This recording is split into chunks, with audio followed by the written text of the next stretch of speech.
इस एडवेंचरस कहानी की शुरुआत होती है कुछ प्रीस्ट को दिखाते हुए जो कि बदमाश वेम्पायर्स को ढूंढ ढूंढ कर उनकी हंटिंग किया करते थे। उसी तरीके से वो सारे प्रीस्ट एक गुफा में जा रहे होते हैं वेम्पायर्स को ढूंढने के लिए, लेकिन उन्हें क्या पता था कि वेम्पायर्स ने तो उनके लिए ही जाल बिछा कर रखा हुआ है। अचानक कुछ खतरनाक वेम्पायर्स ने एक प्रीस्ट को पकड़ लिया और उसे खींचकर जान से मारने लगे। बाकी प्रीस्ट उसकी मदद करने के लिए जाते हैं, लेकिन तब तक काफी ज्यादा देर हो चुकी थी। सभी प्रीस्ट वहां से अपनी जान बचाकर भागने लगे। अब हमें थोड़ा पास्ट का सीन एक कहानी के फॉर्म में दिखाया जाता है जिसमें कि पृथ्वी पर इंसान और वेम्पायर्स एक साथ रहा करते थे, लेकिन एक समय के बाद वेम्पायर्स ने इंसानों पर हमला करना स्टार्ट कर दिया। दरअसल वो सब चाहते थे कि पृथ्वी पर सिर्फ और सिर्फ वेम्पायर्स का राज हो। सारे इंसान भी अपनी प्रोटेक्शन के लिए वेम्पायर्स के खिलाफ चले गए होते हैं और वो सब झुंड बनाकर वेम्पायर्स को मारने भी लगे थे। लेकिन वेम्पायर्स की ताकतें इतनी ज्यादा होने के कारण वो कई सारे इंसानों को इन्फेक्ट करके अपने जैसा बना देते हैं। अब इन वेम्पायर से छुटकारा पाने के लिए कई सारे प्रीस्ट एकजुट आए और उन्होंने डिसीजन लिया कि सभी इंसानों को सुरक्षित रखने के लिए हमें एक बहुत ही बड़ा चर्च बनाना पड़ेगा। वो सब वैसा करते भी हैं और चर्च के चारों तरफ एकदम बड़ी बड़ी दीवारें बना देते हैं जिससे कि कोई भी वेम्पायर्स अंदर ना घुस पाए। पर उन सारे प्रीस्ट में से कुछ ऐसे योद्धा भी थे जो वेम्पायर से काफी अच्छे से लड़ रहे होते हैं। उनके पास हर फाइटिंग टेक्निक्स मौजूद थी जिससे कि वो सामने आने वाले सारे वेम्पायर्स को मारते जाते हैं। और इन्हीं महान वॉरियर्स के ग्रुप ने कई सारे वेम्पायर्स को इकट्ठा किया और एक बड़े से श्रापित घर के अंदर बंद कर दिया। तब से ही ये सारे खतरनाक वेम्पायर्स उसके अंदर मौजूद हैं जिससे कि सभी इंसान एकदम फ्रीली अब घूम सकते थे। यानी कि तब से ही पृथ्वी पर वेम्पायर्स का राज खत्म हो गया था। अब हमें एक वीरान जगह पर घर के अंदर एक फैमिली दिखाई जाती है जिसके अंदर लूसी नाम की एक लड़की और उसके मॉम एंड डैड रहा करते थे। लूसी जब कई घंटों तक बाहर रहने के बाद अपने घर में आती है तब उसके फादर पूछने लगे थे कि आखिर तुम कहाँ गई थी। लूसी बताती है कि मैं शहर में किसी से मिलने गई थी, लेकिन लूसी के इस बात से उसके फादर काफी गुस्सा हो जाते हैं क्योंकि शहर में जाना खतरे से खाली नहीं था। दोनों के बीच इसी बात में अनबन होने लगी थी, लेकिन लूसी की मदर अपने हस्बैंड को शांत कराती है और उन दोनों को खाने के मैनर सिखाती है। उन तीनों की फैमिली अब खाना खाने के लिए बैठ गई थी। तभी थोड़ी देर में अचानक पूरी जमीन हिलने लग जाती है जैसे कि कोई भूकंप आने लगा हो। लूसी के फादर जैसे ही बाहर जाकर देखते हैं तब उनके घर की तरफ काफी सारे वेम्पायर्स भागते हुए आ रहे थे। इसीलिए अब लूसी के फादर और उसकी मदर ने अपनी बेटी को बचाने के लिए उसे बेसमेंट के अंदर बंद कर दिया। लूसी कुछ समझ पाती इससे पहले बहुत सारे वेम्पायर्स घर के अंदर घुसकर उसके फादर और मदर पर अटैक करने लगे थे। लूसी तो डर के मारे वहीं बेसमेंट में छुपी रही जो अपने पेरेंट्स को बचाने के लिए कुछ कर भी नहीं सकती थी। उन सारे वेम्पायर्स ने तो बेसमेंट खोलकर लूसी को भी अपने साथ ले लिया था। यानी कि अब वेम्पायर्स के कब्जे में लूसी की पूरी फैमिली ही मौजूद होती है। अब हम यहाँ उसी प्रीस्ट को देखते हैं जिसे की कहानी की शुरुआत में दिखाया गया था। वो प्रीस्ट तो बाकी लोगों को इन्फॉर्म कर रहा होता है कि हमारे एक आदमी को वेम्पायर्स ने मार दिया है और इसके बारे में सख्त से सख्त एक्शन लिया जाए। तभी प्रीस्ट के पास एक शेरिफ आ गया था जो और कोई नहीं बल्कि लूसी का वो दोस्त होता है जिससे कि वो शहर में मिलने आया करती थी। जब वो शेरिफ डरा हुआ प्रीस्ट के पास आया तब प्रीस्ट तो उसे अपना दुश्मन समझने लगा था, लेकिन फिर बाद में शेरिफ लूसी और उसके पेरेंट्स के बारे में बताता है जिनके ऊपर वेम्पायर्स का हमला हुआ था। लूसी का नाम सुनकर प्रीस्ट एकदम शॉक रह जाता है क्योंकि प्रीस्ट और कोई नहीं बल्कि लूसी का अंकल था। यानी कि लूसी के फादर प्रीस्ट के भाई होते हैं। और अब प्रीस्ट भी सोच में पड़ गया था कि आखिरकार वेम्पायर्स की उस झुंड ने उनकी फैमिली पर हमला क्यों किया। शेरिफ प्रीस्ट से बता रहा था कि वेम्पायर्स ने लूसी की मॉम को तो मार दिया, लेकिन उन्होंने लूसी और उसके फादर को अभी भी अपने पास किडनैप करके रखा हुआ है।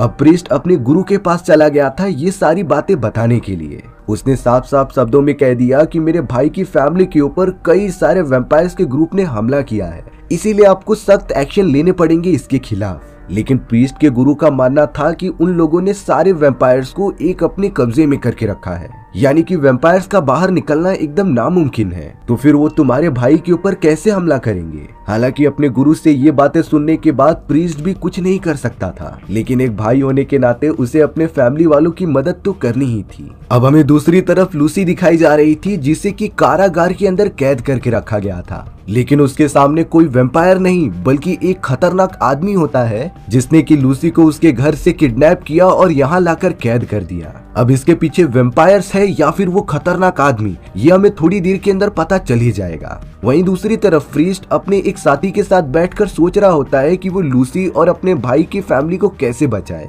बट प्रीस्ट का दोस्त उससे समझाता है कि गुरु ने तुम्हें वो काम करने से मना किया है, तो तुम्हें वो बिल्कुल भी नहीं करना चाहिए, क्योंकि इससे तुम्हारे रास्ते में बहुत सारी कठिनाइयां आ सकती हैं। लेकिन प्रीस्ट किसी भी तरीके से लूसी को बचाना चाहता था, क्योंकि वो भी उसकी बच्ची ही थी। प्रीस्ट के दिमाग में अलग अलग बातें घूम रही होती हैं। तभी अचानक पीछे से कोई 2 सिपाही आ जाते हैं जिन्होंने प्रीस्ट पर हमला करना स्टार्ट कर दिया था। लेकिन प्रीस्ट के पास इतनी अच्छी फाइटिंग टेक्निक्स होने के कारण उसने दोनों ही सिपाहियों को एक एक करके मारना स्टार्ट कर दिया। किसी को नहीं आइडिया होता कि प्रीस्ट के पास इतनी अच्छी टेक्निक्स होगी फाइटिंग की, क्योंकि प्रीस्ट उन योद्धाओं में से था जो वैम्पायर्स को एक ही साथ मार कर रख दे, और जो वैम्पायर्स को इतनी आसानी से मार सकता है उसके लिए तो इंसान एकदम चींटी के बराबर थे। उन दोनों सिपाहियों को कुछ ही टाइम के अंदर अंदर मजा चखाने के बाद प्रीस्ट ने अब डिसीजन ले लिया था कि वो अपने भाई की बेटी लूसी को बचाने के लिए जरूर जाएगा, भले ही इसमें उसकी जान की कुर्बानी क्यों न लग जाए। अब प्रीस्ट ये डिसीजन लेकर डायरेक्टली आ गया था अपने एडवांस हथियार लेने के लिए। वो इतना कॉन्फिडेंस था कि वो अपने गुरु के बताए गए रास्ते को तोड़ने के लिए भी तैयार होता है। प्रीस्ट के पास तो बहुत ही एडवांस हथियार होते हैं जिससे कि वो एक एक करके अपने कॉस्ट्यूम्स के अंदर रखने लगा था, क्योंकि उसे अंदाजा होता है कि उसका सफर इतना आसान नहीं होने वाला। इसके बाद वो अपनी एडवांस बाइक निकालता है और सीधा चले जाता है सबसे पहले लूसी के घर पे। उसे देखना था कि आखिर लूसी के घर पर हमला किस तरीके से हुआ है। सारी चीजें अच्छे से छानबीन करने के बाद उसे थोड़ा अंदाजा तो हो जाता है कि ये शायद वैम्पायर्स का ही काम हो सकता है। जैसे ही प्रीस्ट वहां से जाने लगा तभी उसके सामने लूसी का वो दोस्त शेरिफ आ गया था। शेरिफ प्रीस्ट से रिक्वेस्ट करने लगा होता है कि लूसी को बचाने के लिए वो भी साथ में चलेगा।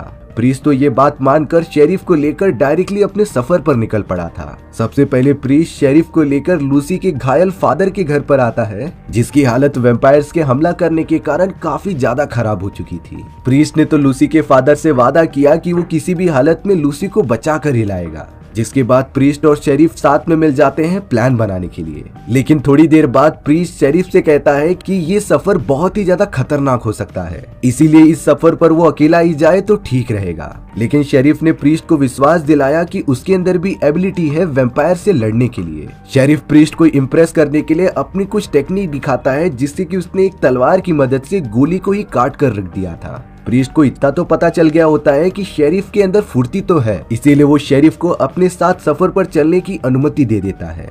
अब जब यहाँ प्रीस्ट के बारे में उसके गुरु को सारी बातें पता चली तब वो काफी ज्यादा गुस्सा हो गए थे, क्योंकि गुरु के मना करने के बावजूद भी प्रीस्ट लूसी को बचाने के लिए चला गया होता है। इसीलिए अब गुरु चाह रहे थे कि प्रीस्ट को सजा मिलनी चाहिए। उन्होंने तो अपनी एक टीम बनाना स्टार्ट कर दिया जो प्रीस्ट को जाकर उसे पकड़ के सामने लेकर आ जाए। शायद गुरु प्रीस्ट को मारकर उसे सजा देना चाहते थे। गुरु की पूरी टीम बनने के बाद वो निकल पड़ते हैं प्रीस्ट को ढूंढने के लिए। वहीं दूसरी तरफ प्रीस्ट और शेरिफ लगातार चलते हुए लूसी को सर्च करते जा रहे थे। उन्हें रास्ते पर किसी के पैरों के निशान दिखाई देते हैं जो लगातार एक घर की तरफ जा रहे थे। प्रीस्ट देखते ही समझ जाता है कि ये कोई वैम्पायर के पैरों के निशान नहीं बल्कि किसी आदमी के हैं। इसीलिए इन सारी चीजों का और भी अच्छे से पता लगाने के लिए दोनों ही उस घर के अंदर चले गए थे। घर के बीचों बीच तो एक अजीब तरीके का आदमी सभी पक्षियों को काटकर उसका मांस इकट्ठा कर रहा था। ये सारी चीजें देखने में बहुत ही ज्यादा अजीब लगती हैं। प्रीस्ट और शेरिफ उस बहुत ही अजीब तरीके के आदमी के पास आकर पूछ रहे थे कि तुमने लूसी नाम की एक लड़की को देखा है कि नहीं,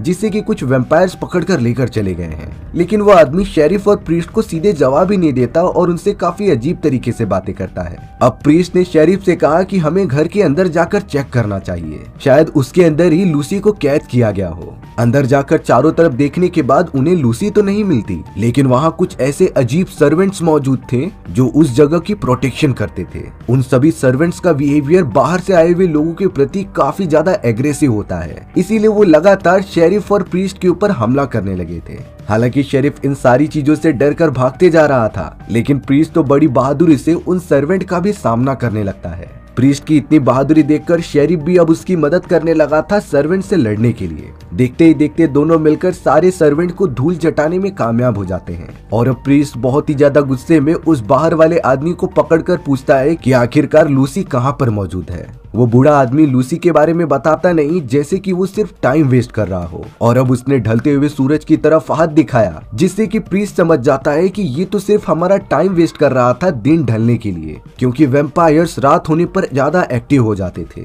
वहाँ जैसे ही दिन ढल गया, वेम्पायर्स का एक बहुत ही बड़ा ग्रुप आकर हमला करने लगा होता है। लेकिन अब प्रीस्ट को काफी ज्यादा गुस्सा आने लगा था। उसने तो शेरिफ के साथ मिलकर अपनी सारी फाइटिंग टेक्निक्स अप्लाई कर दी, जिससे कि वो एक नुकीले खंजरों की मदद से सामने आने वाले सारे वेम्पायर्स को मारता जा रहा था। शेरिफ भी पूरा मदद करता है प्रीस्ट का उन सभी को खत्म करने में। जितने भी वेम्पायर्स उस जगह पर आए थे हमला करने के लिए, आधे से ज्यादा खत्म हो चुके होते हैं, जिससे कि बाकी बचे हुए वेम्पायर्स वहाँ से डरकर भागने लगे थे। प्रीस्ट तो फिर से उस बूढ़े आदमी के पास आकर जबरदस्ती पूछने लगता है कि आखिर लूसी का पता कहाँ पर है। तब जाकर बूढ़ा आदमी बताने लगा कि वेम्पायर्स लूसी को पकड़कर वेस्ट की डायरेक्शन में लेकर गए थे। लेकिन इससे पहले वो आदमी और कुछ कहता, वहाँ पर एक वेम्पायर आकर डायरेक्टली उसे जान से मार देता है, क्योंकि वेम्पायर नहीं चाहते थे कि प्रीस्ट और उसके दोस्तों को लूसी की पोजीशन का पता चले। यानी कि अब प्रीस्ट और शेरिफ को लूसी की एग्जैक्ट लोकेशन के बारे में कभी पता ही नहीं चल पाएगा। लेकिन वो दोनों इतनी जल्दी हार नहीं मानने वाले थे। वो निकल पड़ते हैं लूसी को और भी अच्छे से ढूंढने के लिए। रात होने पर प्रीस्ट और शेरिफ एक दूसरे से बातें कर रहे थे कि आखिर लूसी की पोजीशन क्या हो सकती है। तभी प्रीस्ट नक्शा निकालकर वेस्ट डायरेक्शन में चेक करने लगा कि कोई लैंडमार्क मौजूद है कि नहीं। उसे एक जगह मिलती है जो बहुत ही ज्यादा खतरनाक थी, क्योंकि कई साल पहले वहाँ इंसानों और वेम्पायर्स का एक बहुत ही बड़ा जंग हुआ था और शायद हमें वहाँ पर बहुत ही खतरनाक वेम्पायर्स का सामना भी करना पड़ सकता है। लेकिन प्रीस्ट और शेरिफ को किसी भी तरीके से लूसी को बचाना था, इसीलिए वो दोनों अपनी जान की परवाह किए बिना उस जगह पर जाने के लिए निकल जाते हैं। वहाँ पहुँचने के बाद शेरिफ तो एक आदमी से आकर पूछने लगा था कि यहाँ पर कोई लूसी नाम की लड़की को लाया गया है कि नहीं। वो आदमी लूसी का नाम सुनकर काफी शॉक हो गया था, बट वो शेरिफ के सामने अनजान बनने का नाटक करता है। उन दोनों के जाने के बाद वो अनजान आदमी अपने बॉस के पास चला आया था, जिसका नाम ब्लैक हेड होता है। दरअसल ब्लैक हेड पहले एक प्रीस्ट हुआ करता था, लेकिन अब वो वेम्पायर में कन्वर्ट हो चुका है। यहाँ पर ये रिवील होता है कि लूसी को और किसी ने नहीं बल्कि ब्लैक हेड ने ही किडनैप किया था। जब उस अनजान आदमी ने अपने बॉस ब्लैक हेड को बताया कि दो आदमी लूसी के बारे में पूछते हुए यहाँ आए थे, तब ब्लैक हेड अपने आदमी पर गुस्सा होता है कि इतनी छोटी बातों पर तुम मुझे मत बुलाया करो। और अब उसने गुस्से में आकर अपने ही आदमी को काट लिया, जिससे कि वो भी एक वेम्पायर में कन्वर्ट हो जाता है। प्रीस्ट और शेरिफ तो लगातार उसी जगह पर घूम घूम कर एक गुफा में पहुंच गए थे, जहां उन्हें लग रहा था कि लूसी को छुपाया जा सकता है। लेकिन तभी प्रीस्ट को गुफा के अंदर एक लेडी दिखाई जाती है, जिसके ऊपर वो हमला कर रहा था। लेकिन बाद में वो लेडी बताती है कि मैं तुम्हें मारने नहीं बल्कि सावधान करने आई हूँ। प्रीस्ट एकदम से रुक जाता है। उस लड़की ने अपना नाम काया बताया, जो कि एक प्रीस्ट थी, यानी कि वो भी प्रीस्ट के साथियों में से एक होती है। काया प्रीस्ट को एक सीक्रेट बात बता रही थी कि गुरु ने तुम्हें मारने के लिए कुछ लोगों की टीम बनाई है, जो तुम्हें ढूंढकर मार देने का आदेश लेकर जा रहे थे। काया भी उन्हीं की टीम में शामिल थी, लेकिन उसे पता होता है कि प्रीस्ट और शेरिफ एक अच्छा काम कर रहे हैं लूसी को ढूंढने का। इसीलिए अब काया ने डिसीजन लिया था कि वो आगे के सफर में लूसी को बचाने के लिए प्रीस्ट का साथ देगी। यानी कि काया भी अब प्रीस्ट के ग्रुप में शामिल हो जाती है। पर अब अचानक उस गुफा में कुछ खतरनाक वेम्पायर्स आ चुके थे, जो सभी पर हमला करने लग जाते हैं। लेकिन प्रीस्ट, काया और शेरिफ एक साथ मिलकर अपनी फाइटिंग टेक्निक्स का यूज करते हुए उन गिने चुने वेम्पायर्स को मारने में कामयाब हो गए थे। लेकिन जब वो तीनों बाहर निकले, तब उन्हें एक खबर पता चली कि पास ही वाले गांव में बहुत सारे वेम्पायर्स भागे भागे गए हैं। यानी कि वो सभी गांव वाले खतरे में हो सकते थे। सारे वेम्पायर्स का ग्रुप गांव में फैलकर किसी को छोड़ ही नहीं रहा होता। वहाँ 3 ऐसे बहादुर प्रीस्ट आ गए थे, जो उन सभी से लड़ने की पहल करते हैं। वो सब बहुत ज्यादा ताकतवर थे, जिससे कि वो वेम्पायर से लड़ते जा रहे होते हैं। लेकिन उस गांव में अब उनके सामने ब्लैक हेड आ चुका था, क्योंकि ब्लैक हेड ने ही उन सारे वेम्पायर्स को इस गांव पर हमला करने के लिए कहा होता है। ब्लैक हेड के पास उन प्रीस्ट से सबसे ज्यादा शक्तियां मौजूद थी, इसीलिए ब्लैक हेड ने अपनी काली शक्तियों यानी कि वेम्पायर वाली शक्तियों का यूज करके तीनों प्रीस्ट को जान से मार दिया और लकड़ी के ऊपर लटका दिया। वेम्पायर्स और ब्लैक हेड पूरा का पूरा गांव तबाह करके वहां से निकल जाते हैं। जब कुछ घंटों बाद वहां प्रीस्ट, शेरिफ और काया पहुंचे, तब वो सब इस खतरनाक मंजर को देखकर एकदम चौंक गए थे, क्योंकि वेम्पायर्स ने तो पूरे गांव को ही खत्म कर दिया था। प्रीस्ट नहीं समझ पा रहा था कि आखिर वो लूसी को बचाने के चक्कर में कितने लोगों की जान गंवाएगा। वो तो एकदम से बेबस हो गया था। अब प्रीस्ट के साथ काया और शेरिफ मिलकर ये डिस्कस करने लगे थे कि आखिरकार गांव में वो सारे वैम्पायर्स आए कहां से थे। बहुत ज्यादा रिसर्च करने के बाद उन्हें क्लू पता चलता है कि वो सारे वैम्पायर्स जरूर ट्रेन से आए हुए होते हैं, क्योंकि सभी वैम्पायर्स दिन के समय जिंदा नहीं रह सकते थे, इसीलिए उन्हें छुपने के लिए कोई शेल्टर चाहिए होता है। और अब उनका पीछा करने के लिए प्रीस्ट अपने दोनों साथियों के साथ कई सारे वेपन्स का निर्माण करने लगता है, क्योंकि वैम्पायर्स की संख्या काफी ज्यादा होने की वजह से उन्हें और भी एडवांस वेपन्स लगेंगे। वहीं दूसरी तरफ हम लूसी को देखते हैं, जिसके पास ब्लैक हेड आकर उससे कई सारी बातें कर रहा था। ब्लैक हेड को पता होता है कि उसने लूसी को किडनैप करके काफी अच्छा काम किया, क्योंकि इससे वो प्रीस्ट को ब्लैकमेल कर सकता था और सभी इंसानों के खिलाफ एक बगावत भी शुरू कर सकता है। ब्लैक हेड तो अब लूसी को एक कहानी सुनाने लगा, जिसमें कि वो बताता है कि कुछ सालों पहले इंसानों को लगता था कि हम वैम्पायर्स के अंदर कोई भी सोल नहीं मौजूद होती, लेकिन मैं ये प्रूव करके रहूंगा कि वैम्पायर्स इंसानों से ज्यादा डिजर्व करते हैं पृथ्वी पर रहने का, क्योंकि हम वैम्पायर्स में भी सोल होता है जिसे कि इंसानों ने कभी महसूस ही नहीं किया। और अब ब्लैक हेड का प्लान था कि वो एक एक करके सभी इंसानों को काट कर वैम्पायर में कन्वर्ट कर देगा और उससे अपनी एक बहुत ही बड़ी सेना बनाएगा। उसे तो ये भी पता था कि लूसी को बचाने के लिए प्रीस्ट अपने साथियों के साथ यहाँ जरूर आएगा, और अगर प्रीस्ट भी एक वैम्पायर में कन्वर्ट हो गया तो ब्लैक हेड की इसमें काफी ज्यादा मदद होगी। अब यहाँ प्रीस्ट अपने साथियों के साथ बैठकर काम कर ही रहा होता है, तभी लूसी का फ्रेंड शेरिफ काफी परेशान लग रहा था, क्योंकि उसे इस बात का डर होता है कि उन वैम्पायर्स ने कहीं लूसी को भी काटकर अपने जैसा न बना लिया हो। अगर ऐसा होगा तो वो अपने आप को कभी माफ नहीं कर पाएगा। लेकिन काया शेरिफ को समझाते हुए कहती है कि हमें उसके बारे में अभी नहीं सोचना चाहिए, हमें तो सिर्फ इस पे ध्यान देना चाहिए कि वैम्पायर्स को रोका जाए और बाकी दुनिया को बचाया जाए। अब अगले दिन सारी प्लानिंग करने के बाद प्रीस्ट, काया और शेरिफ रेगिस्तान वाले इलाके में आ जाते हैं, जहाँ से वैम्पायर्स की ट्रेन गुजरने वाली थी। लेकिन तभी अचानक लूसी का फ्रेंड शेरिफ तो प्रीस्ट के ऊपर एक गन पॉइंट कर देता है और कहता है कि भले ही लूसी एक वैम्पायर में कन्वर्ट हो चुकी होगी, लेकिन उसे कोई भी जान से नहीं मारेगा। किसी ने अगर ऐसा करने की कोशिश भी की तो मैं उसकी जान ले लूंगा। प्रीस्ट ये बात समझ चुका था कि शेरिफ डरा हुआ है लूसी के प्रति, पर तभी प्रीस्ट ने एक बहुत ही बड़ा सीक्रेट रिवील किया। वो बताता है कि लूसी मेरे भाई की बेटी नहीं बल्कि मेरी सगी बेटी है। मैंने ये सारे रिलेशन छुपा कर रखे थे ताकि लूसी सुरक्षित रहे, बट अब ऐसा खतरा आ जाएगा उसने कभी इमेजिन भी नहीं किया था। प्रीस्ट की ये बात सुनकर शेरिफ थोड़ा सा रिलैक्स हो जाता है और अब वो तीनों डायरेक्टली ट्रेन के ऊपर जाने लगे थे, जिसके अंदर कई सारे वैम्पायर्स को पकड़कर दूसरी तरफ लेकर जाया जा रहा था। काया और शेरिफ तो लगातार चारों तरफ बॉम्ब्स लगाने लगे होते हैं, जिससे कि वो ट्रेन को ब्लास्ट करके सारे वैम्पायर्स को ही मार दें। सारे बॉम्ब्स फिट करने के बाद जैसे ही प्रीस्ट ट्रेन के ऊपर वाले हिस्से पर आता है, तभी उसके सामने और कोई नहीं बल्कि ब्लैक हेड आ चुका था। ब्लैक हेड प्रीस्ट को देखकर कहता है कि मुझे तुम्हारा इंतजार था और अब मैं तुम्हें भी काट कर वैम्पायर में कन्वर्ट कर दूंगा। यहाँ ब्लैक हेड की एक सच्चाई के बारे में पता चलता है कि वो कोई और नहीं बल्कि कहानी की शुरुआत में जिस वैम्पायर के ग्रुप ने एक प्रीस्ट को पकड़ लिया था वो एक्चुअली वही होता है। सारे वैम्पायर्स तो ब्लैक हेड को बहुत ही ज्यादा काट रहे थे, लेकिन बाद में वैम्पायर्स के लीडर ने डिसीजन लिया कि वो ब्लैक हेड का यूज करेंगे अपने फायदे के लिए। उन्होंने वैम्पायर्स की सारी शक्तियां ब्लैक हेड के बॉडी में डाल दी, जिससे कि ब्लैक हेड के पास अब प्रीस्ट और वैम्पायर्स दोनों की पावर्स आ चुकी हैं और वो पहले से काफी ज्यादा ताकतवर हो चुका था।